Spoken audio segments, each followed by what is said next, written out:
You're a good company. Hello everyone, Scott here from Pillow, and today I have Kate from Mix Clean Green. So we connected a few weeks ago on a different entrepreneurial channel. We instantly connected. We got on very well, same values in business, and I wanted to get her on today for a quick chat and tell you all about her fantastic business. Now, rather than me jumping in and telling you, Kate, why don't you introduce yourself and tell us about your cool business? Yeah, sure. So I'm Kate Deacon, and I run a small business called Mix Clean Green, making a highly sustainable, low carbon footprint, vegan certified, award-winning cleaning products. I kind of fell into it in 2018 off the back of the takeover of Method and Ecover, which is what a lot of companies cite as well. Mm-hmm. And at the time, I was a really well, I'm quite an experienced and quite well recognised occupational therapist. Working with children, and in 2020, I beg your pardon, I decided to throw caution to the wind and give up my NHS career and do this full time. So that's kind of what I do, and that's how it started. But I've been a crafter for years. I love making stuff, and I think that's kind of where the two things are really intertwined. Being able to sort of apply my research background and then also make things. It's just cool. I love it. I love formulating. I love creating the stuff. I love researching all the ingredients, the backgrounds, the ecotoxicity. I love it. I love it. It's brilliant. It's fun. So that must have been a massive move, right in the middle of lockdown, leaving the NHS, which was everybody was very positive about the NHS. They were supportive. They were out cheering. So that was probably a good, solid career that you would think was appreciated by the nation, and at that point in time should have been appreciated by the government and get wage rises and job security. You threw all that away to follow your entrepreneurial dream. So not only are you setting your business up, you're setting it, you're leaving a solid career to do that, and right at the height of a pandemic when businesses were closing and people were craving that security of a job, you did the opposite. Yeah, in hindsight, possibly not my brightest idea, but no, I'm joking. I think part of it was because my husband runs his own business as well, making gluten-free products, foods, and trying to juggle my career and his business and having two very young children who needed a lot of time and energy and attention, because it was quite traumatizing for young children as well. Mm-hmm. I think it just felt like the right decision and the right time. And also I've been in healthcare for 20 years and I've always been an environmentalist at heart. And I've always felt that that's something that needed it. So I think it was just time for me to kind of give a bit more time and energy to that, because time is running out for the planet. We don't have a lot of time left. It's a wobbly business. Yeah, it's the time. It's time to make that change. And we've made, my customers have saved around 20 to 25,000 units of plastic from landfill, which I think is really cool. It's, that's an achievement on their part. For a business that's a few years old, and again, there's all these big, massive companies with their CSR or whatever the buzzwords are, and their corporate and sustainability, responsible business, they aren't even making that big impact. So you've told us why you set the business up. I've put the website on the screen there, but tell us a little bit about your products and the different things that you've got for sale. I find it so because I design everything in-house and I manufacture it myself as well, mm-hmm. It's been until quite recently it was a relatively small offering. It was so we have a multi-purpose, and that's a triple award winner. So it came as a second place in Good Housekeeping, first with Country Living Testers, and it won some Mama and Baby awards as well.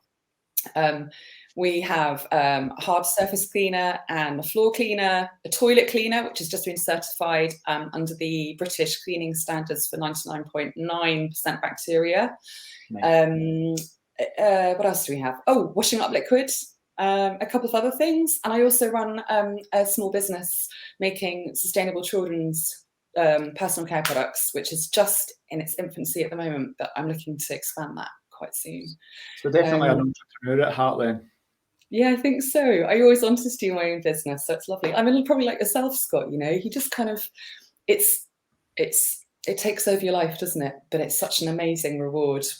As I don't know if I could ever be an employee again. I think I would be a horrible employee. I would want to change things, and yeah, I think I'd always need to be an entrepreneur. you had mentioned getting certified, and I've got a few friends that make vegan skincare products and certain natural products, and a big part for them is anybody could set a business up from their kitchen table or their garage, but your specific industry, you need to be legally certified for these things. Was that a hassle to get? Did it cost a lot of money to get that certification through a lab or something? So I've actually, I have paid for all of my ecotoxicology reports to verify all of my research to make sure that the ecotoxicology footprint is really, really small as it can kind of humanly be. And I take a lot of time and energy into making sure that I source the ingredients from as close to home, and where possible, they're made from waste products. And we're using some really cool stuff as well called biosurfactant, which is made through fermentation, and that's made in the UK, and that is like cutting edge. So to be using some of these ingredients is super cool and is environmentally incredibly sustainable.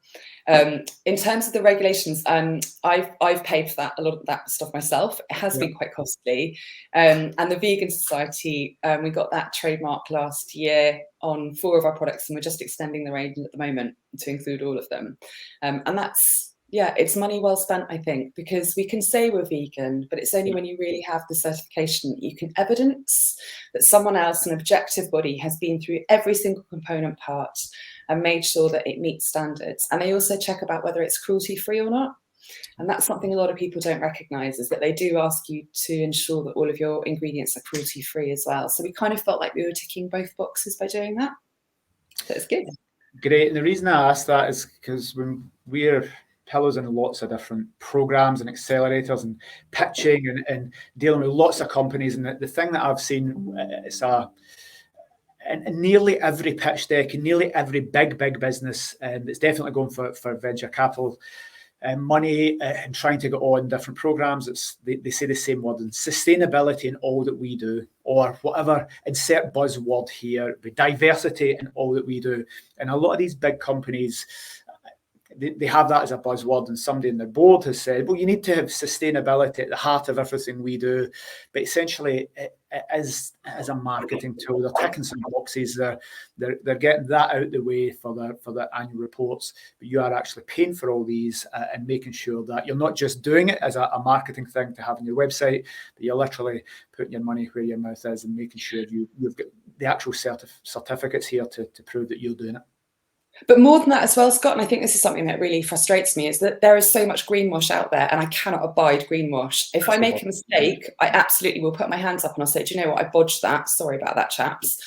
But my criteria are kind of our core values within the business are incredibly stringent. So I won't use a product that has biodegradability under 80%, for example, which sounds quite low, but actually most of the legislative standard is 60% in 28 days. I won't use certain chemicals because they remain, even if they're biodegradable, they tend to remain in our waterways. So there are certain types of surfactants I won't touch with a barge pole. None of our ingredients are petrochemical based. So there are a number of companies who are purporting to be sustainable, but I know what their ingredients are made of, and I know that their ingredients contain petrochemical fractions. Yep. And actually what I'm evidencing and what I'm proving is that you can tick every box. You really can. You have to work bloody hard at it, and you have to really do your research. But actually you can make this offering, and you can do it ticking all the boxes. You don't just have to do a little bit or one or two things. And that's why I think I'm so passionate about it, because I truly believe that we can do this in the right way, and we can do it. If we were to address this within our personal cleaning and also our personal care products, the impact would be profound. I mean, there's 25 million homes in the UK. If everyone bought one bottle that wasn't housed in plastic, that's 25 million units just like that hasn't gone to landfill.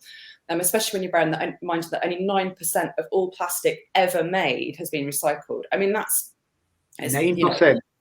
9% ever made, not this year, ever made. And the scale of plastic is doubling year on year, which, considering there are so many businesses who are trying to draw away from that, we're just not doing good enough. We're not doing good enough. Anyway, sorry, I could bang on about that for bleeding hours. No, listen, this is you're getting your point across. And I remember us as a company, we were going for, and still are going for B Corp to try and get that certification. Yeah.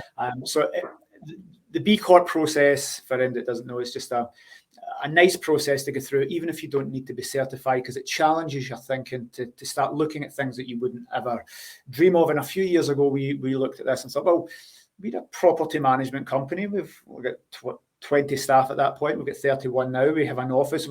Our footprint isn't that big, but when we started looking into it, we thought, well, actually, if we've got 1,000 properties and we may have 50 guests each year, and they're all using little plastic bottles, and they're all washing and taking the towels and washing them, actually each property adds up when it comes to electricity use. But the impact that we could have as a business was pretty large when we extrapolated out to our supply chain. So the reason I loved and connected with you is because we saw that and thought, we have an education to educate some of our cleaners. Some of our cleaning companies only use the type of products you're talking about, and there's a battle between our owners and guests and the cleaners. And cleaners are passionate like you and say, well, it doesn't smell because it's not artificial fragrances, so it won't smell clean. But the owners are saying the cleaners need to put artificial smells in here to make it smell clean, so that it makes the property have that wow factor for guests. Yeah. So I'm seeing these battles developing between owners and guests saying, well, it wasn't clean because it didn't smell, but people like you passionate saying it doesn't smell because it's artificial and it's not good for the environment. So all those are sustainable products that are eco-friendly, and to get the products that smell and make a property smell amazing is going to be bad for the environment. And we've lost cleaners because they won't make it smell. I would call it chemical and artificial and horrible, but owners are wanting that. So we've got some really amazing cleaning teams across the country that have subscribed to your values, and cleaning teams that don't, because those products ultimately cost a little bit more to do. And I tell you what, Scott, I've got some tricks, mate. I can make all those homes smell gorgeous for little money. Like, simple things like, if you really want your loo to smell nice, bung a couple of drops of essential oil in the cardboard tube, or even get a bit of old rag, soak that in a little bit of essential oil and chuck it in the loo roll holder, and it will make your loo smell wonderful for a good few days, if not a week. There's simple things like that. And the other thing as well is that people forget is the fragrance industry is insane, but synthetic fragrances are responsible for 25% of industrial emissions globally.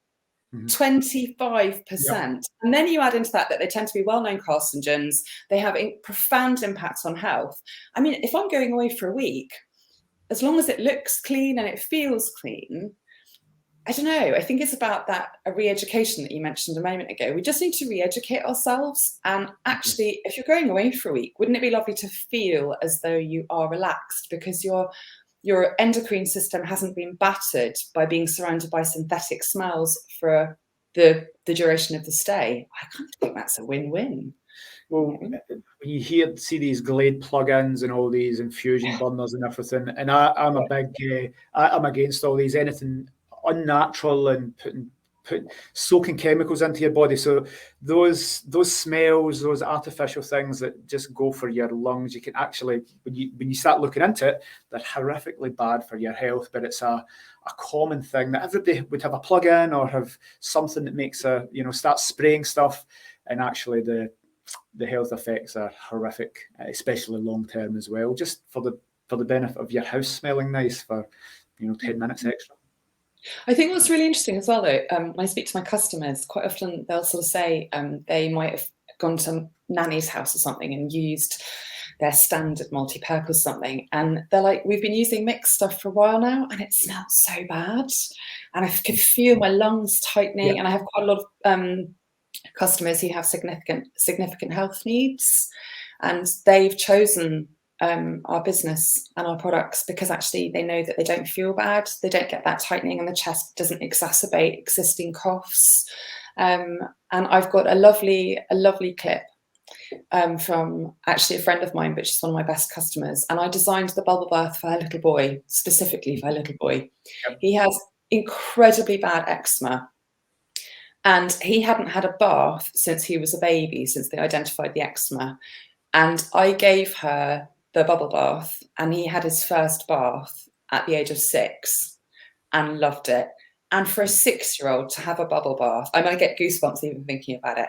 And she was so happy, and he's so happy because he can actually just do something normal like having a bubble bath and knowing it's not going to aggravate his skin. And that is lovely. I mean, that's a lovely thing to hear.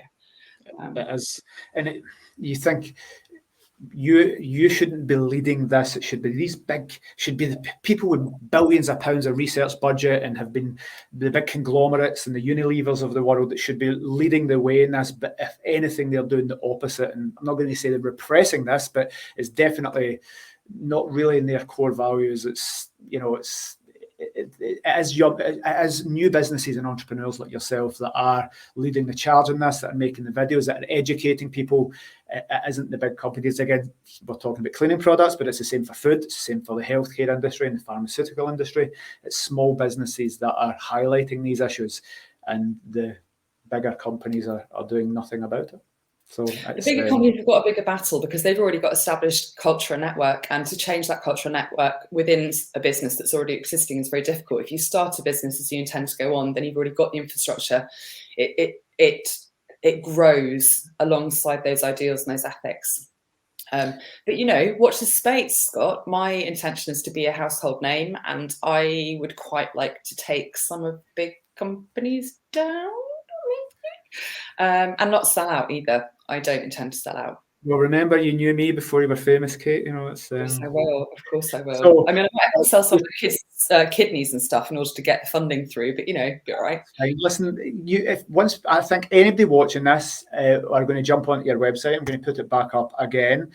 So I don't think there's anybody here that doesn't feel your passion, that wouldn't want to go and give your products a try and at least see, hey, I'm going to buy one thing and support that one small business there.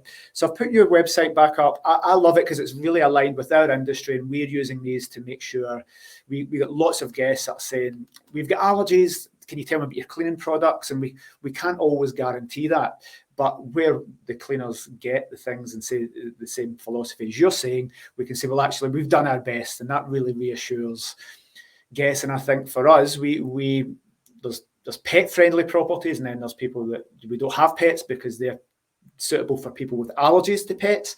But I think cleaning products is something we're getting asked more and more. Do you have certain types of pillows? Do you use certain types of cleaning products? So I think that will be a niche for travel in the future in the short-term rental industry and tourism. People will start demanding this. So put your website up there. You've got lots of cool, interesting products. If you had to pick one, what's your favourite one? Again, you've developed these. You've put your blood, sweat and tears to make these. But what's your favourite product that you've made?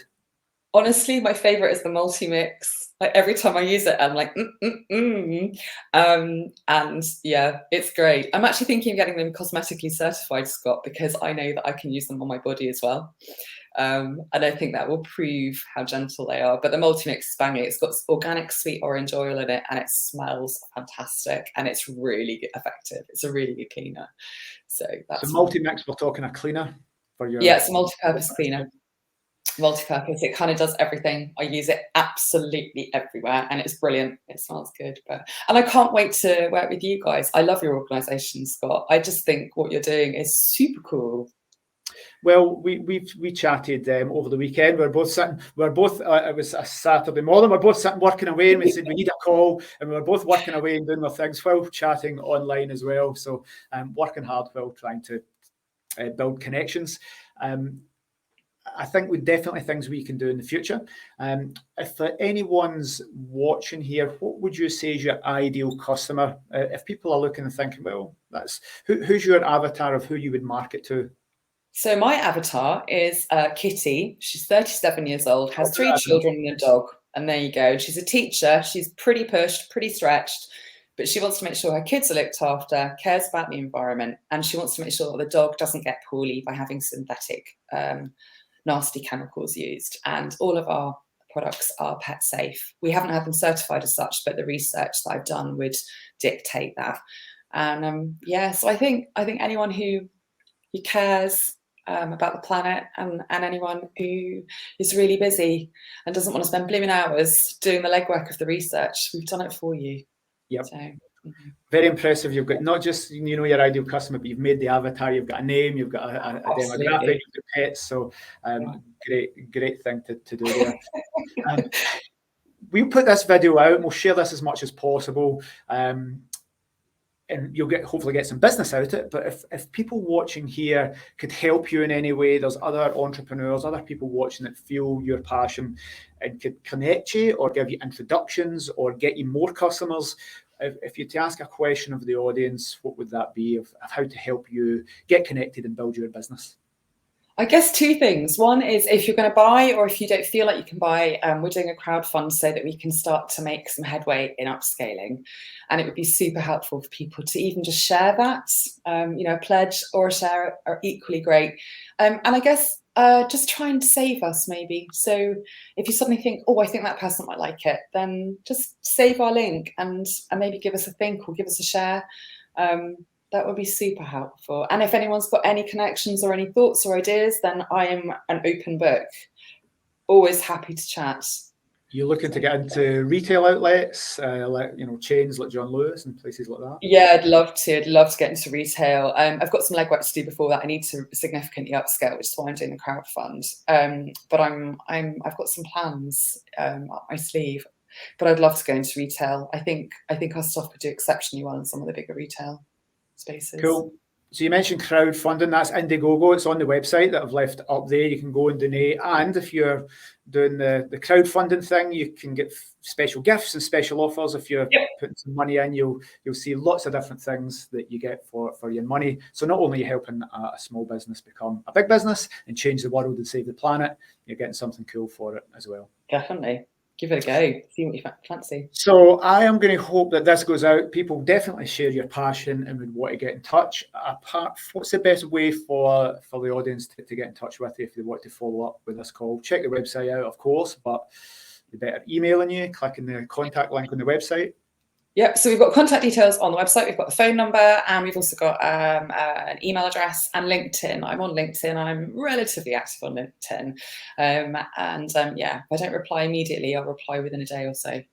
So either of those avenues are great. I'm going to give people my address, but I don't really want people rocking up to the house, if I'm honest. Not unless they're collecting orders, no, that's... yeah, totally. Minimum order, £10,000 to get you. That'd be great. Grand, you're on. Thanks, Scott. Cool. Well, listen, we'll keep this short because I know you're super busy. Thank you very much for your time, guys. Please connect. As always, support small businesses. You could go to the big Unilever conglomerates or whatever, but if you're supporting a small business, it makes a massive difference. They just appreciate it a lot more. You're helping a person, you're helping a family, you're helping a community, rather than these big shareholders all over the world. And these people are already billionaires. I saw an article this morning. I think there was 34 billionaires created during the lockdowns, and the world's top 5% of people all became richer when the bottom 9% are now going into depressions and this. So help the 95% at the bottom rather than just giving the money to people who are deca-billionaires already. So thank you very much for your time, and we are going to be doing business together. And I look forward to chatting next time. Likewise. Take care, Scott. Thanks.